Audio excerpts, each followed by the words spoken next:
টেস্টে ভারতীয় দলের এমন একটা হার হয়েছে যেটা শুধু লজ্জার নয়, অনেক প্রশ্ন তুলে দিয়েছে। ম্যাচের প্রথম দিনে ভারত যেভাবে দুর্দান্ত ব্যাটিং করে ইংল্যান্ডকে চাপে ফেলে দিয়েছিল, তাতে মনে হচ্ছিল যে এই ম্যাচ অনেকটাই জয় আমাদের নিশ্চিত। কিন্তু পঞ্চম দিন যখন ম্যাচ শেষ হলো, তখন জয় চলে গেল ভাই ইংল্যান্ডের কাছে। প্রশ্ন উঠেছে যে টেস্ট ক্রিকেটের যে টিম ইন্ডিয়া বারবার মুখ থুবড়ে পড়তেছে। গত এক বছরে টেস্ট ফরম্যাটে ভারতীয় দলের পারফরমেন্স ধীরে ধীরে নিচের দিকে চলে আসতেছে। অনেকের মতে যদি এখনই কিছু বড় সিদ্ধান্ত নেওয়া না হয়, বিশেষ করে কয়েকজন খেলোয়াড় এবং কোচিং স্টাফকে নিয়ে, তাহলে টিম ইন্ডিয়াকে রক্ষা করার মতো কেউ নেই। চলুন দেখেন এই হারের পিছনে দায় কারা। তবে তার আগে বন্ধুরা, তুমি যদি টিম ইন্ডিয়ার একজন বড় ভক্ত হয়ে থাকো, ভিডিওটা দিয়ে লাইক করে চ্যানেলটাকে সাবস্ক্রাইব করে দাও। নাম্বার একে থাকতে শুনুন গৌতম গম্ভীর, হেড কোচ তিনি নিজেই। গম্ভীর ভাই আন্ডারে 9টি টেস্ট খেলেছে এখন পর্যন্ত, তার মধ্যে 7টিতে হার, 3টি নিউজিল্যান্ডের বিরুদ্ধে এবং 3টি অস্ট্রেলিয়ার বিরুদ্ধে এবং এখন একটি ইংল্যান্ডের বিরুদ্ধে। এই সময় মাত্র একটি ম্যাচ জিতেছে আর একটি ড্র হয়েছে। মানে জিটি প্রায় হেরে যাওয়ার অবস্থা ছিল, যেখানে বুমরা, রোহিত, কোহলির মতো অভিজ্ঞরা আছেন, সেখানে এমন পরিকল্পনাহীন ক্রিকেট মেনে নেওয়া যাচ্ছে না।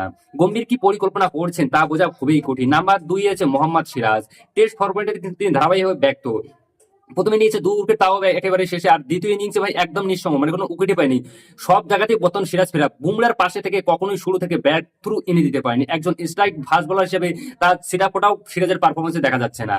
নাম্বার 3 রয়েছে রবীন্দ্র জাদেজা। প্রথম ইনিংসে উইকেট শূন্য, দ্বিতীয় ইনিংসে প্রভাবহীন, মানে কোনো উইকেটই পায়নি। প্রশ্ন উঠছে তাকে দলে কেন রাখা আছে, শুধু ব্যাটিং করার জন্য নাকি বলে কিছু ইস্যু পারফরমেন্স ধরার জন্য? এবং কুলদীপের মতো পারফরমেন্স, মানে স্পিনারের মতো বার দিয়ে যাদের যাকে নিয়ে এসে হয়েছে, এটাও প্রায় যুক্তহীন। নাম্বার 4 রয়েছে করুণ নায়ার। প্রথম ইনিংসে 0 রানে আউট এবং দ্বিতীয় ইনিংসে মাত্র 20 রান। ভারতের 2 ইনিংসে শেষের দিকে ভেঙে পড়ার সময় করুণ নায়ার কিন্তু বড় ভূমিকা নিয়েছে ভেঙে পড়ার পিছনে। এবং আইপিএল বা আন্তর্জাতিক ক্রিকেটে যত বড় সুযোগ পেয়েছে করুণ নায়ার, তত বড় হতাশ করেছে করুণ নায়ার। নাম্বার 5 রয়েছেন শার্দুল ঠাকুর। প্রথম ইনিংসে তিনি কোনো উইকেট পাননি, শুরুতে রান খাওয়ার ধারা চালিয়ে গিয়েছেন। দ্বিতীয় ইনিংসে হয়তো 2 উইকেট পেলেও ততক্ষণে ম্যাচ শেষ হয়ে গেছে।